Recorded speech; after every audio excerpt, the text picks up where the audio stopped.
મારી મેલડીને રાજી કરજો માં, ને એનું નામ પાડવાનું છે માને. એ માં તમે રાજી છો? સબને દીકરા દેવા વાળી માં છે આ તો. આ રાજા મેલડી છે, અમૃત બાપા રાજા છે, ઓળખે તે ઓળખાય. માં તમે અમારા છો ને અમે તમારા છો. મારી દેવી હવને દીકરા હાલશે માં, ને હવને સુખી રાખજે માં.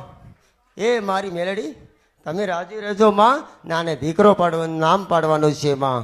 બીજો એક મારી દીકરીને એને છોકરો ના હતો, એ મારે અમૃત બાપાને નામ તકી આ બીજો દીકરો ફેર દીધો છે માં, એનું બી નામ પાડવાનું છે. આ દીકરીને દીકરો ને તો માં, આ દીકરો માં અમારી અમૃત બાપાની મછડીમાં મેળવી દીધો છે, એને બી નામ પાડવાનું છે માં. તન